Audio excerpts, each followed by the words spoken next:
허물과 죄로 죽었던 우리들을 주님의 크신 사랑으로 사랑하여 주시어서 우리로 하여금 생명의 자녀, 성령의 자녀 될 수 있도록 인도하여 주시니 감사합니다. 주님, 우리는 상한 심령이고 상한 갈대와 같고 커져가는 심지와 같은 연약한 저희들이지만 어찌 우리를 사랑하시어서 독생자를 주시고 우리를 그 피로 말미암아 자녀 삼아 주신지 그 은혜를 다 갚을 수가 없습니다. 그 은혜를 알면서도 우리가 세상 속에서 또한 주 뜻대로 행하지 못하고 주님을 즐거워하지 못하고 주와 함께 동행하지 못하였던 저희들임을 이 시간 다시 한번 돌아보며 고백합니다.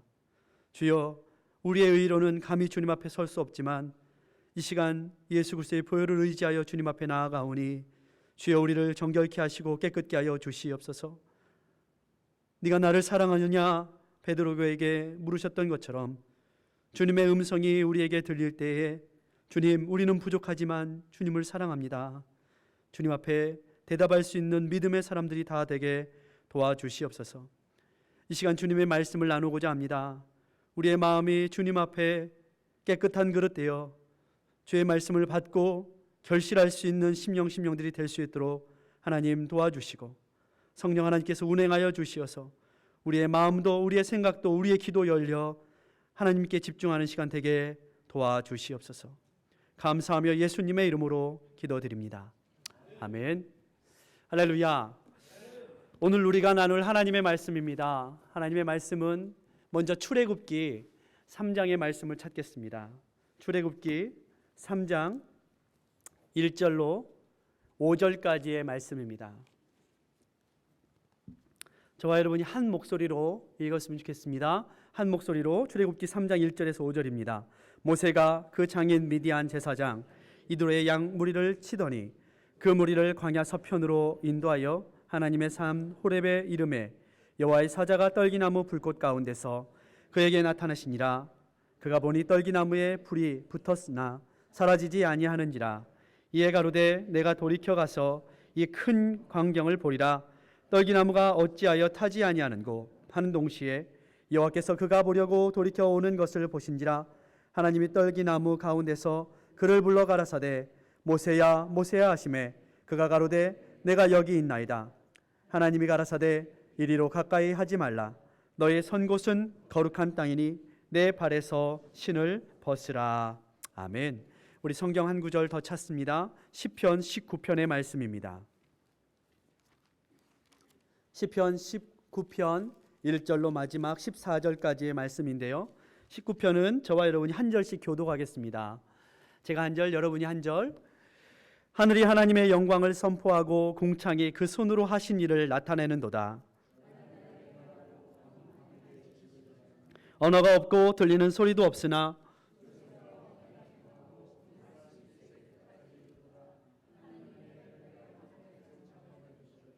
해는 그 방에서 나오는 신랑과 같고 그 길을 달리는 기뻐하는 장사 같아서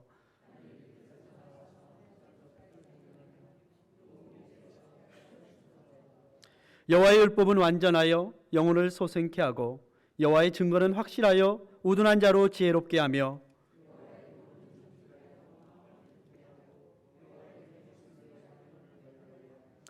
여호와를 경외하는 도는 정결하여 영혼까지 이르고 여호와의 규례는 확실하여 다 의로우니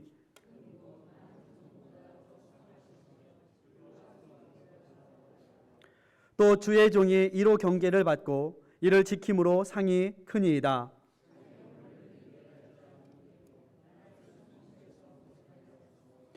또 주의 종으로 고범죄를 짓지 말게 하사 그 죄가 나를 주장치 못하게 하소서. 그리하시면 내가 정직하여 큰 죄과에서 벗어나겠나이다. 나의 반석이시요 나의 구속자이신 여호와여, 내 입의 말과 마음의 묵상이 주의 앞에 연락되기를 원하나이다. 아멘. 할렐루야. 오늘 저는 여러분과 함께 거룩한 땅, 광야에서 배우는 노래라는 말씀의 제목을 가지고 말씀을 나누려고 합니다. 사실 오늘은 이 말씀을 나누기 전에 제가 마치 시험을 보고 있는 것 같은 그런 느낌을 받는데, 제가 신대원 졸업한 지 10여 년이 지났는데 우리 제 은사이신 신대원에서 실천신학을 저에게 가르쳐 주신 우리 황성철 교수님과 사모님이 이렇게 저희 교회를 방문해 주셨습니다. 우리 한번 인사했으면 좋겠습니다. 교수님 한번 반갑습니다.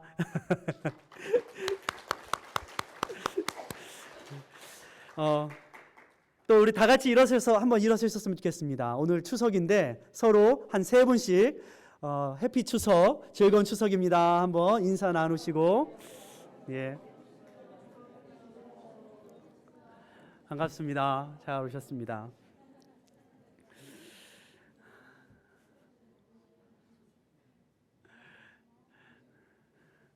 추석입니다. 예.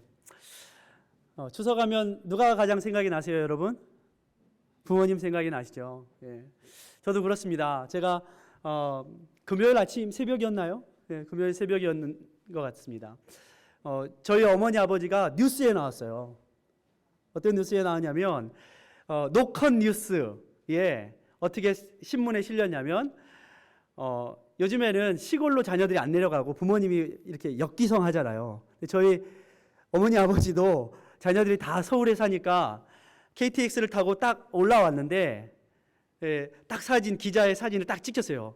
역기성하는 부모님을 마중 나온 딸, 이렇게 해가지고 저희 누나와 저희 부모님의 사진이 딱 실린 것을 저희 누나가 캡처를 해가지고 저에게 사진을 새벽에 딱 보내줬더라고요. 그래서 새벽 예배 가려고 딱 일어났더니 누나가 캡처한 사진을 딱 보여줘가지고 제가 아침부터 새벽부터 부모님 얼굴을 이렇게 사진에 나온 얼굴이지만 보면서 참 마음이 기쁘고 좋았습니다. 추석이구나. 또 그러면서 부모님 생각을 했습니다. 사실 저는 이 미국 올 때에 그때는 추석이 아닌 이 명절, 구정 명절을 앞두고 제가 미국에 왔습니다. 이민사회 그리고 이민교회를 잘 모르고 그저 저는 내 잘난 맛으로 한국을 떠났습니다. 제가 2003년도에 신대원 졸업하고 2005년도에 목사 안수 받고 2006년도까지 풀타임 사역을 하다가 2006년 말에 담임 목사님께 목사님 저 올해만까지만 사역하고 미국 갑니다. 미국에 정해진 게 아무것도 없었어요. 그때 무슨 배짱으로 그렇게 말을 했는지 저 갑니다. 그렇게 하고서 아무것도 정해지지 않고 기도하고 유학 가겠다고 원서 내고 기다리고 있었을 때였습니다. 그랬는데 유학 가려고 생각해 보니까 미국 가서 쫄쫄 굶게 생겼습니다. 전세금 빼가지고 유학하다 보면 한 6개월이나 학교 다닐까 싶은 생각이 드는 거예요. 제 생각에.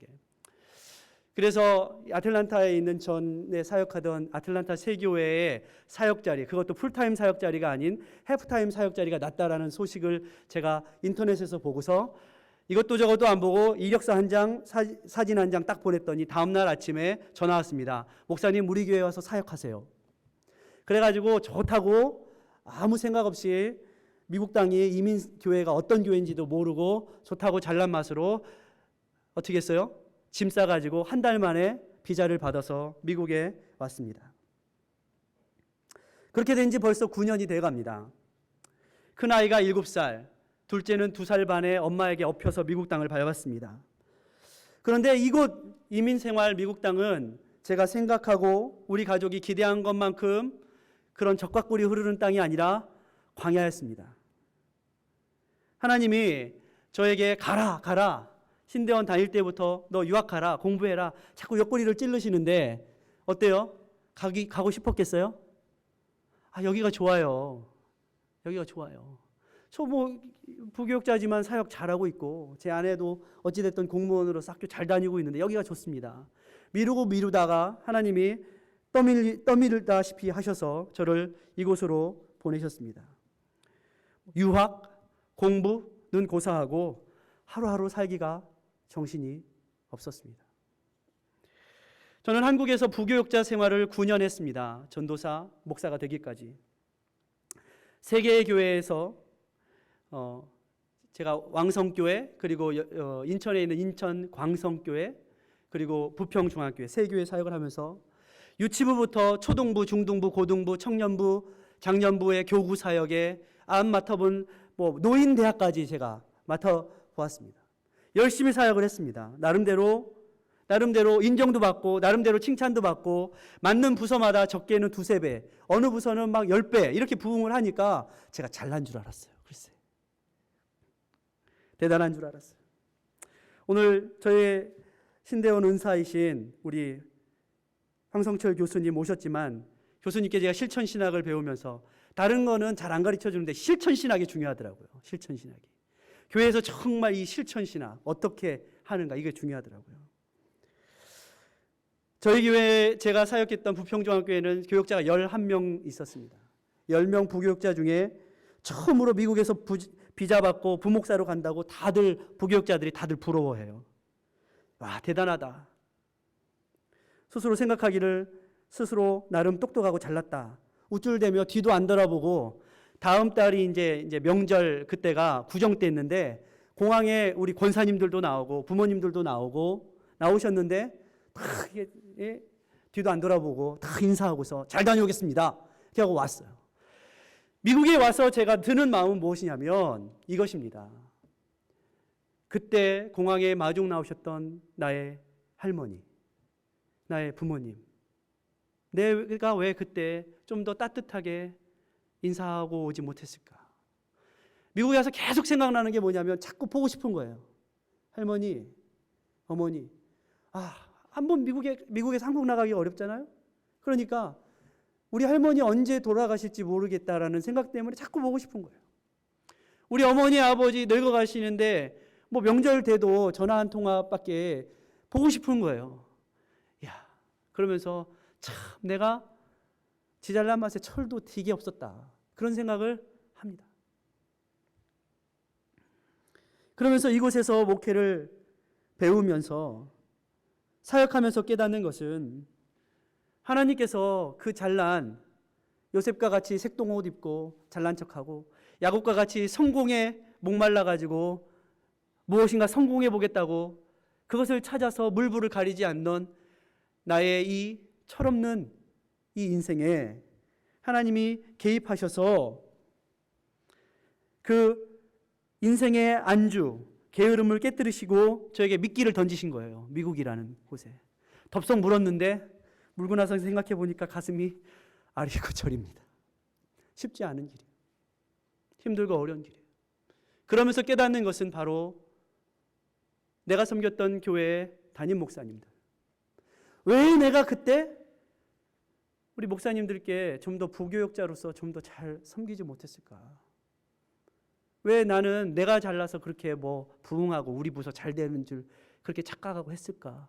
이런 생각이 제가 목회를 할수록 이곳에서 사역을 할수록 더 많이 생각을 하게 됩니다. 내가 왜 그때 우리 부모님, 아버지, 어머니께 좀 더 따뜻하게 해드리지 못했을까? 하나님은 그 못된 저의 그러한 교만을 꺾으시려고 저를 광야로 보내신 것 같습니다. 혈기 있는 저는 저 자신을 늘 생각하기를 나는 좀 베드로 같다라는 생각을 합니다. 겉으로 보기에는 제가 어때요? 제가 착하고 온유해 보이잖아요. 근데 제가 불 같은 성격이 있어요. 욱하는 성격도 있고. 그래서 저는 이거를 하나님 앞에 고쳐야 되는데 할 때가 많이 있어요.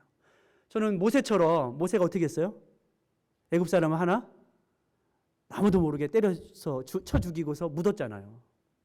그런 모습이 나한테 있는 것을 보면서 왜 하나님이 나를 이 이민교회로 부르셔서 나를 훈련시키시는가 하는 생각을 해봅니다.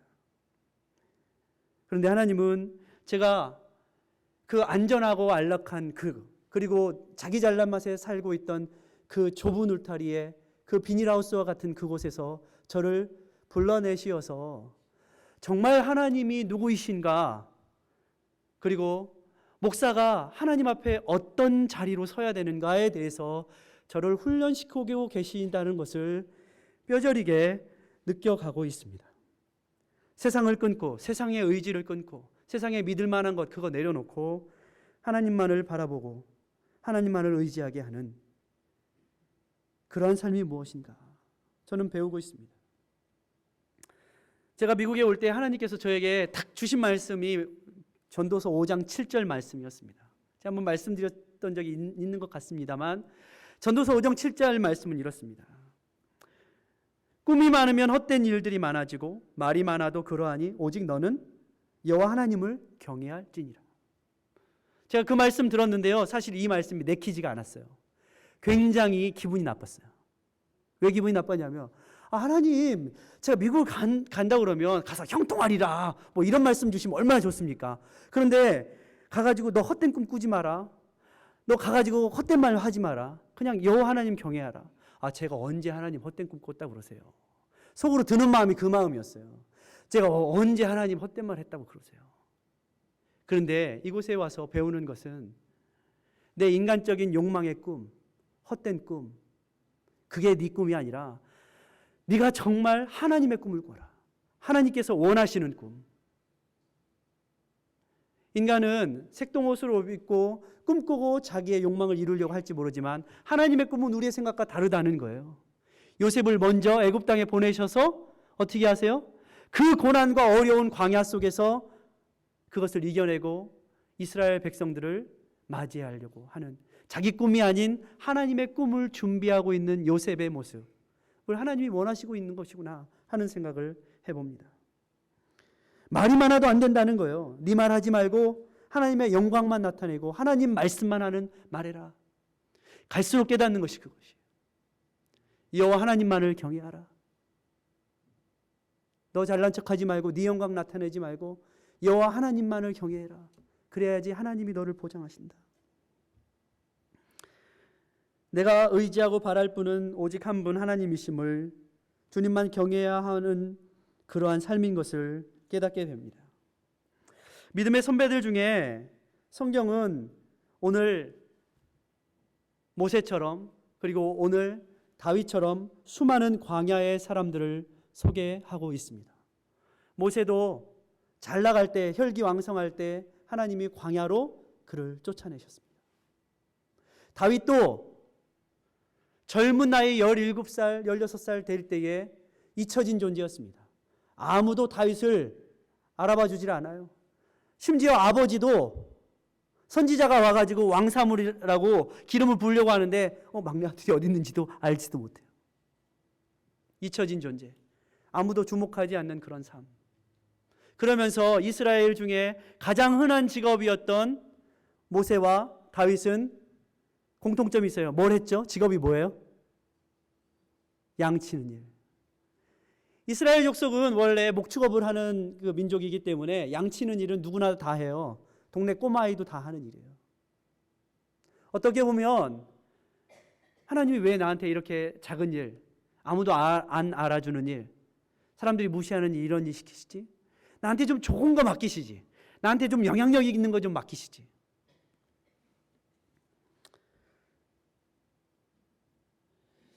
하나님께서 저에게 이 미국 올 때 그렇게 말씀을 쭉 읽어나가는데, 아비, 친척, 본토집을 떠나서 너는 내가 지시할 땅으로 가라. 그 말씀을 보고서 미국에 탁 내렸어요. 그래서 제가 세교회에 왔을 때 그 세교회에 전에 있던 교회에 신문을 매달마다 내는데 거기에 코이노니아라는 글에 하나님이 가라시는 곳으로 라는 글을 썼어요. 지금도 제가 가지고 있습니다. 당시 아내가 중학교 선생으로서 벌어다 주던 꼬박꼬박 월급 받아가면서 또 부교육자 생활하면서 편했던 그 삶을 하나님이 떠나라고 하시는 거예요. 내가 너의 그 안락함, 안주함을 좀 다뤄야 되겠다. 내가 그거 좀 훈련시켜야 되겠다. 제 마음에 그 마음을 꼭 주시더라고요. 그렇게 하고 생활하다가 부교육자 생활을 4년 하고 이 엘림교회로 제가 온 지 이제 4년 하고 8개월, 9개월 만으로 돼갑니다. 이곳에 와서 목회를 하는데 1년 반, 2년이 되었을 때에 1년 반, 2년이 되었을 때까지 우리 엘림교회가 한 가정이 안 늘었습니다. 제 마음이 자괴감이 생겼어요. 그동안에 사역할 때는 하나님이 부흥도 주시고 많은 사람들도 보내주셨는데 왜 목회하러 하나님이 가라고 하신 곳으로 왔는데 한 가정이 안 늘지? 마음이 힘들고 상하고 어떻게 하라는 것이지? 그러는 중에 잠시 제가 한국에 갔는데 제 그 전도사 때 목회자이셨던 목사님이 저를 부르시더니 목사님 어느 교회 가서 설교 좀 하고 오세요. 이렇게 말씀하시는 거예요. 그래서 뭐 영문도 모르고 어쨌든 한국에 갔는데 설교하라고 하니까 좋지 않습니까, 목사가? 그래서 그 교회 가서 설교를 탁 했더니 그 담임 목사님이 저를 목사님 여기 좀 앉으십시오. 그러더니 목사님 제가 은퇴하려고 그러니까 목사님 여기 와서 목회를 좀 하십시오. 그러는 거예요. 이게 웬일입니까? 엘림교회 지금 목회하러 온 지 1년 반밖에 안 됐는데 이거 뭐 주여 뜻대로 하옵소서 할 수도 없고 아니되옵니다 하기도 그러고 미국에 돌아와서 일주일 동안 기도해 보겠습니다. 기도하는데 아무래도 아닌 거예요. 왜? 너 하나님 이런 마음 주신 거예요. 너 달면 삼키고 쓰면 뱉냐? 하나님의 일이 장난이냐? 이런 마음을 저에게 주시는 거예요. 그래서 제가 한국에 전화했어요. 목사님 감사합니다. 그렇지만 저는 못 갑니다. 저는 목사로서 그렇게 하면 안 되는 것 같습니다. 그런데 또 이게 웬일입니까? 오늘 우리 황성철 교수님 따님이 랄리에 계셔서 랄리에서 오셨지만 제가 가르쳤던 청년 중에 아버님 어머님이 랄리 중앙교회 한인교회에서는 가장 큰 교회인 것 같아요. 그 교회 어머님도 장로님 아버님도 장로님인데 또 연락이 왔어요. 우리 교회 목회자를 뽑는데 어머니 아버지가 목사님 뵙고 싶대요. 그래서 제가 그 교회에도 전화를 해서 장로님 안 됩니다. 못 갑니다. 제가 갈등하는 것을 안 제 아내가 한국에서 바로 학교 사표를 쓰더니 저한테 이렇게 말을 해요. 당신 두 마음 품지 마. 여기서 죽어야 돼. 저는 가끔 제 아내가 무섭습니다. 저보다 더 하나님 앞에 영적으로 이렇게 그런 부분에 민감할 때가 있어요. 당신 여기서 죽어야 돼. 당신이 여기서 죽어야지 이 교회가 살아. 그러더니 믿을 만한 구석, 주변에 있던 많은 목사님들이 저한테 권면했어요. 목사님, 한국에 가세요. 사모님 가서 복직하고 목사님 담임 목회하면 되잖아요. 그런데 제 아내가 두 마음 품은 저의 마음을 보더니 학교를 당장 사표내버리고 말았어요. 당신이 여기에 미랄이 되지 않으면 이 교회 죽어. 여기서 죽어야 돼, 당신. 제 아내가 저를 죽으라고 그러더라고요. 어찌됐건 제가 죽기로 했습니다. 그러면서 제가 또 시간이 지나면서 생각해 보니까 하나님께서 나를 그 세상에 의지할 모든 것들 중에서 하나님만을 바라보라고 하신 제가 미국에 오라고 했을 때 너는 헛된 꿈도 꾸지 말고 헛된 말도 하지 말고 여호와 하나님만을 경외하라 하는 이 말씀이 깨달아지기 시작하는 거예요. 왜 하나님이 그때 그 말씀을 나에게 주셨을까? 나 그 말씀 싫었는데 그 말씀 자존심 상했는데 왜 하나님이 그 말씀을 나한테 주셨을까? 그러면서 저는 깨닫기를 하나님은 정확하신 분이구나. 하나님은 내 심령에 내 마음에 생각하고 있는 계획까지도 다 알고 계시구나. 내가 갈등하고 있는 것까지도 하나님 다 아시고 하나님도 헛된 꿈 꾸지 마라. 인간적인 욕심, 욕망, 성공하지 마라. 제가요 우리 교수님이 지으신 책 중에 제가 교과서였습니다. 개혁주의 목회신학. 오늘 아침에 찾아봤더니 제가 공부를 참 꽤 열심히 했더라고요.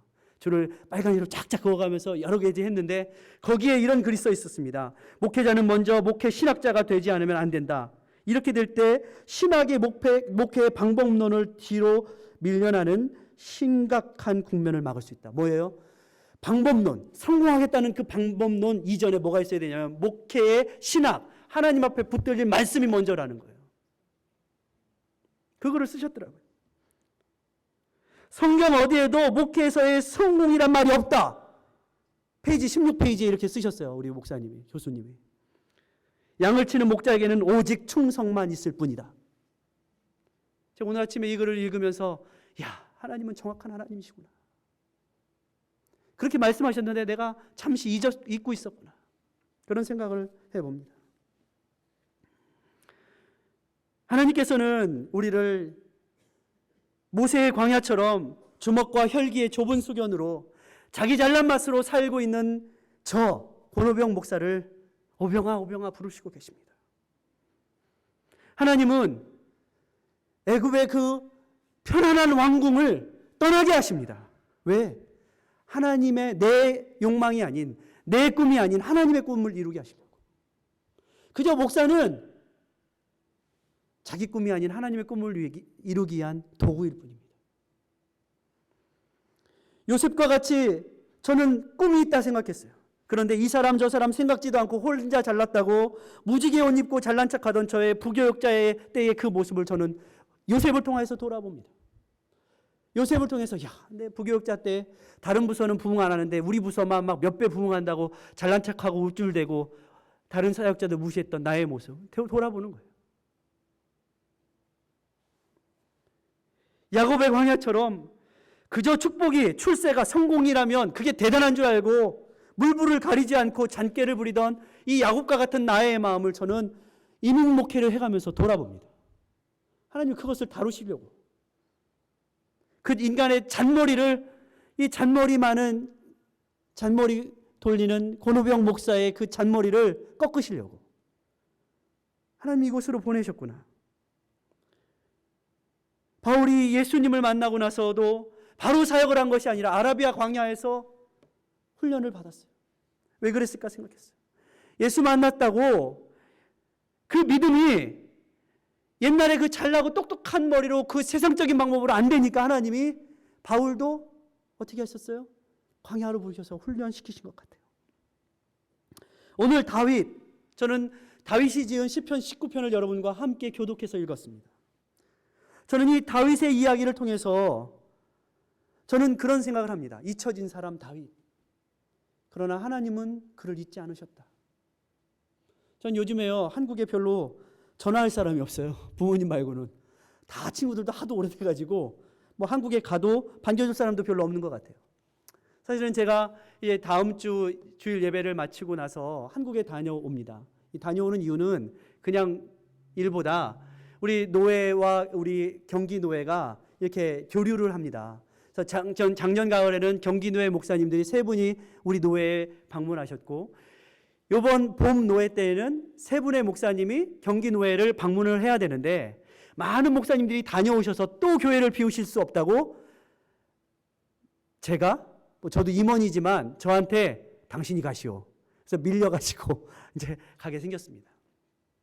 그런데 어떻게 보면 다윗처럼 연락할 사람도 없고 또 알려진 사람도 없고 만날 사람도 없고 잊혀진 가는 그런 서글픔이 있는 것 같지만 그러나 저는 이 다윗이 잊혀진 그곳 광야에서 양을 치면서 별을 보면서 하나님께 배운 노래가 있다고 저는 믿습니다. 그것은 바로 인간적인 출세가 아닌 그 자기에게 맡겨진 양을 치는 그 자리에서 하나님께서 창조하신 그 창조의 원리, 우주의 운행의 원리, 그리고 그 가운데 하나님의 말씀의 법이 모든 것들을 완성케 하고 소성케 하고 생명을 주는 그 놀라운 역사를 다윗은 도시의 문화에서가 아니라 그 광야에서 볼 수 있고 배울 수 있었다는 거예요. 그러니 우리에게 있어서 광야는 하나님을 만날 수 있는 너무나도 소중한 장소라는 것이죠. 이민 생활은 여러분에게 있어서 광야 같다라고 생각이 여러분도 드실 거예요.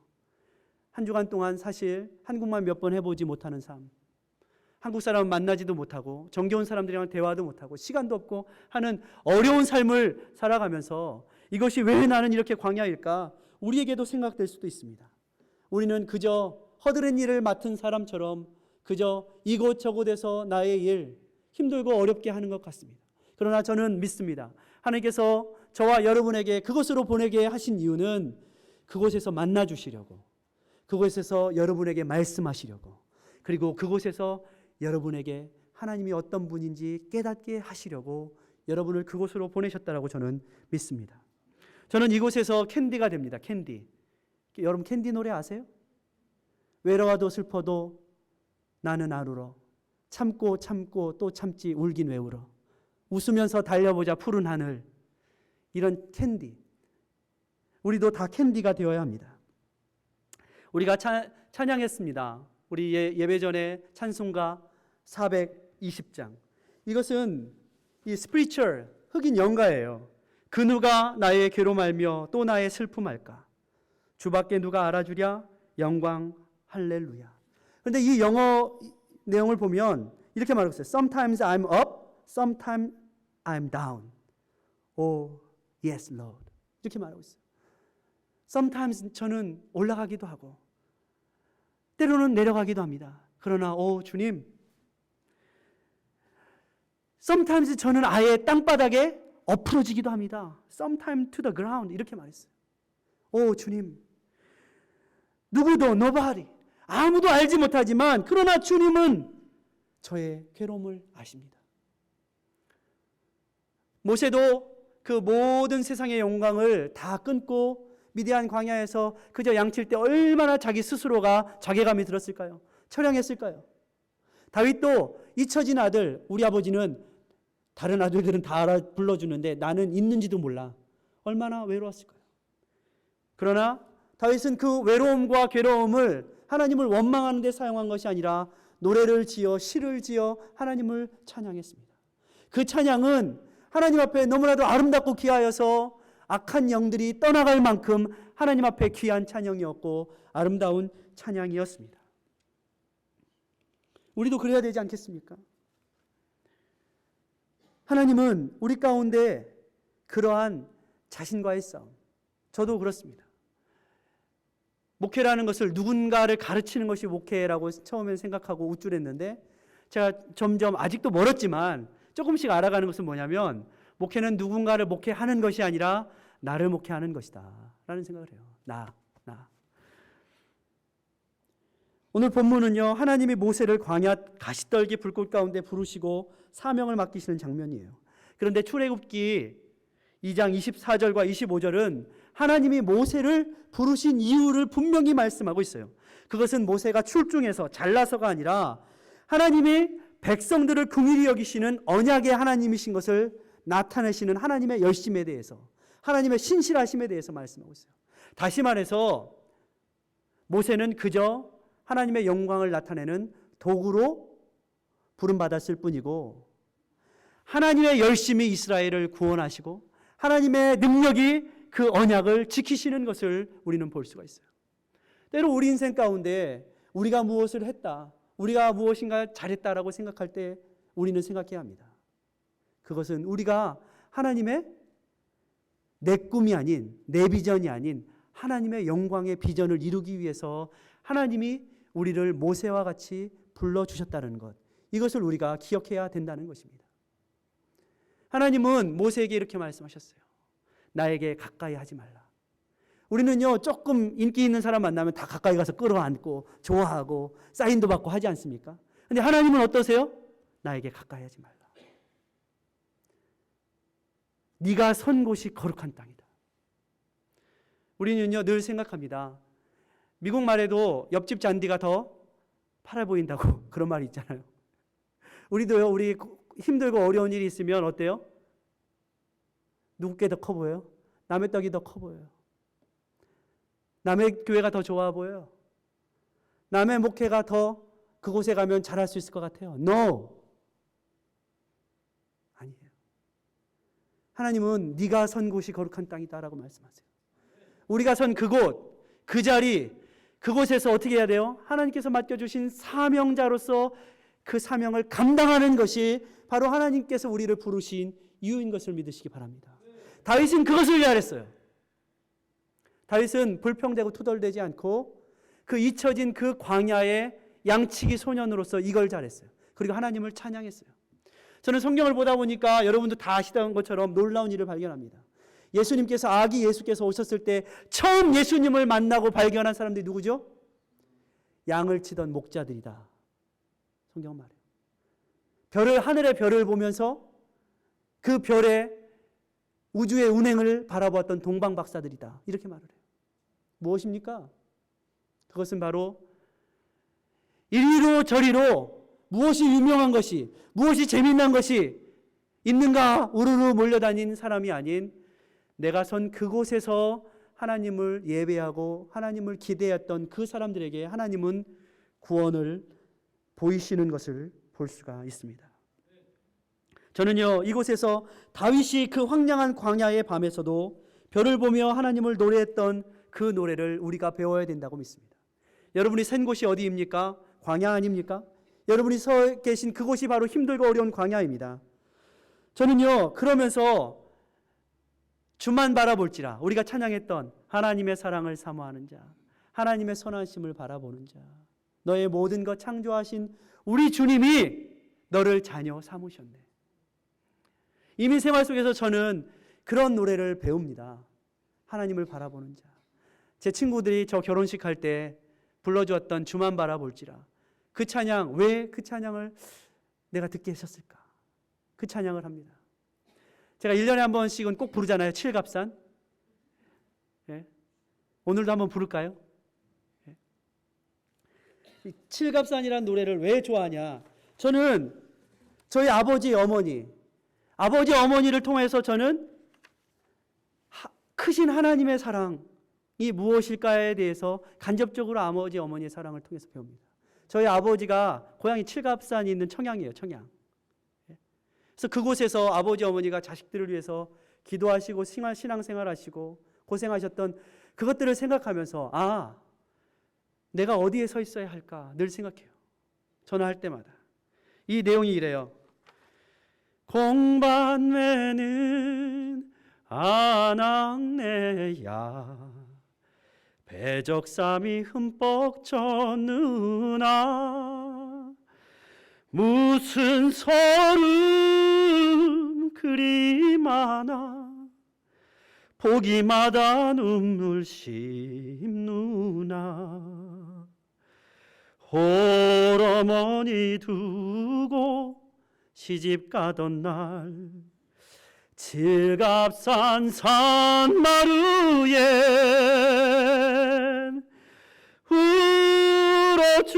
울어주던 산새 소리만 어린 가슴 속을 태웠소. 아멘. 이런 노래 할 때도 아멘 해주셔도 됩니다. 왜일까? 저는 그땐 잘 몰랐는데 이제 와서야 내가 홀어머니 두고 시집가던 그 딸이 나중에 가서야 우리 어머니가 그 칠갑산 산마루에 포기마다 눈물을 심었다라는 것을 이제 와서 깨닫는 거예요. 이제 와서. 집 떠나봐야 집 좋은 줄 아는 것처럼 우리 아버지 어머니의 그 신앙, 그 모습들을 이제 와서 집 떠나서 이민교회를 해보니까 부모의 마음을 알겠는 거예요. 포기마다 눈물을 심는 그 아버지 어머니의 마음을. 근데 그 아버지 어머니의 마음이 결국 우리 아버지 하나님의 마음이구나 하는 것을 조금씩 배워갑니다. 다윗은 어린 나이에 젊은 나이에 그것을 배웠던 것 같아요. 우리의 인생도 그런 것 같습니다. 이 모든 것이 하나님의 은혜입니다 라고 고백하는 그 자리에 하나님은 일을 시작하십니다. 내가 잘나서 내가 똑똑해서가 아니라 하나님께서 이 모든 일을 시작하셨다. 그래서 우리 지난주에 우리 김인식 목사님이 부르셨던 그 찬양을 저도 참 좋아합니다. 나를 지으시니가 하나님, 나를 부르시니가 하나님, 나를 보내시니도 하나님, 나의 나 된 것은 다 하나님 은혜라. 나의 달려갈 길 다가도록 나의 마지막 호흡 다 하도록 나로 그 십자가 품게 하시니 나의 나 된 것은 다 하나님 은혜라. 한량없는 은혜, 바꿀 수 없는 은혜, 내 삶을 외워 사는 하나님의 은혜. 나 주저함 없이 그 땅을 밟음도 나를 도우시는 하나님의 은혜. 하나님의 은혜를 우리가 알 때에 광야에서도 그 땅을 주저함 없이 밟을 수 있구나. 인생은 내 잘난 맛으로 사는 것이 아니라 하나님의 은혜로 용기 내어서 사는 것이 인생이구나, 목택이구나 하는 것을 깨닫습니다. 그러면서 저는 하루하루 이민 생활의 이 밋밋한 속에서도 여전히 낮은 곳으로 흐르고 있는 하나님의 은혜의 강줄기를, 물줄기를 찾는 방법을 배워갑니다. 마치 아브라함이, 이삭이, 야곱이 우물을 파는 기술을 배워서 우물을 팠던 것처럼 하나님은 이 세상에 왁자지껄 요란한 네온사인 밑에 계신 것이 아니라 광야의 고요함 속에서 고독함 속으로 우리를 부르시고 그 가운데에 천지 만물의 우주 만물의 별과 해와 달을 보여주시면서 내가 이 땅을 통치하고 있고 이 땅을 다스리고 있다. 내가 이 땅의 주인이다 라고 우리에게 말씀하고 있습니다. 이것을 시편 19편은 잘 이야기하고 있다고 믿어요. 하늘이 하나님의 영광을 선포하고 궁창이 그 손으로 하신 일을 나타내는도다. 날은 날에게 말하고 밤은 밤에게 지식을 전하니 언어도 없고 말씀도 없으며 들리는 소리도 없으나 그의 소리가 온 땅에 통하고 하나님의 소리가 온 땅에 통하고 그의 말씀이 세상 끝까지 이르도다. 하나님이 해를 위하여 하늘에 장막을 베푸셨도다. 이 시편을 지은 다윗도 세상의 소란함을 벗어나서 광야에서 잊혀진 자로 섰을 때에 오히려 그는 잊혀진 자가 아니라 하나님께 붙들린 자, 하나님께 발견된 자가 되었던 것을 저는 성경을 통해 봅니다. 하나님의 말씀의 법, 생명의 법 안에서 가장 크신 하나님의 천지 창조의 역사와 운행은 바로 하나님께서 지으신 날들이, 달들이, 별들이 조용히 서로에게 속삭이면서 하나님 신경 쓰시지 않게, 우리 주님 신경 쓰시지 않게 우리는 우리가 맡겨진 일을 여기서 잘하자, 우리 저로 잘하자, 서로 속삭이고 있다는 거예요.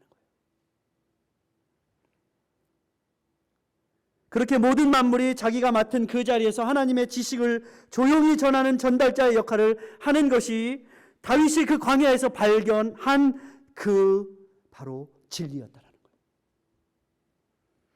하늘, 땅, 별들조차도 하나님의 법에 순종하여 서로에게 말하면서 조용히 움직입니다. 주인 하나님이 신경 쓰지 않도록 조용히 움직입니다. 그러나 죄는 혼돈하게 하고 죄는 어떻게 해요? 주인이 신경 쓰시게 만들어요. 죄는 주인이 그걸 신경 쓰게 만들어요. 그러나 하나님의 창조의 역사, 하나님의 말씀의 역사를 알고 있는 해, 달, 별들은 주인이 신경 쓰지 않도록 조용히 자기가 선 곳이 거룩한 곳인 줄을 알고 조용히 자기의 역할을 감당합니다. 시편 17편 19편 7절 이하는 여호와의 율법은 완전하여 영혼을 소생시키며 여호와의 증거는 확실하여 우둔한 자를 지혜롭게 하며 여호와의 교훈은 정직하여 마음을 기쁘게 하고 여호와의 계명은 순결하여 눈을 밝게 하시도다. 여호와의 말씀의 법은 카오스, 이 세상의 혼돈, 땅이 혼돈하고 공허했던 이 모든 것들을 하나님의 말씀으로, 진리로, 질서로 순종케 하여 카오스의 혼돈을, 코스모스의 우주를 만들어내십니다.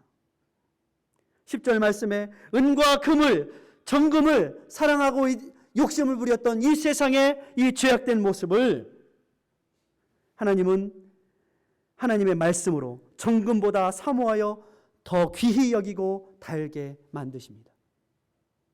이것을 깨달은 자는 세상의 정금이 아닌 여호와의 말씀을 정금보다 더, 송이꿀보다 달게 여긴다. 성경은 말하고 있어요. 우리가 언제 이 세상 살아가면서 금보다 하나님 말씀 더 좋아해 봤습니까? 우리가 언제 살면서 단 것보다 하나님의 말씀을 더 꿀송이보다 달다고 고백한 적이 있습니까? 그런데 이 천지 만물의 우주의 법, 진리의 법을 다윗이 발견했을 때 그는 이 하나님의 법이 세상의 은금보다, 세상의 꿀보다 하나님의 말씀이 더 답니다. 왜? 그 안에 생명이 있기 때문에. 그는 노래 지어 부르고 있는 것입니다. 우리에게도 고난이 있습니다. 우리에게도 힘들고 어려운 일이 있습니다. 그러나 찬송가가요, 한 500장 넘는 찬송가들 다 찾아보세요. 하나님 미워요. 하나님 왜 나를 이렇게 어렵게 만드세요? 이런 찬송가 있어요, 없어요? 없어요. 왜 없을까요?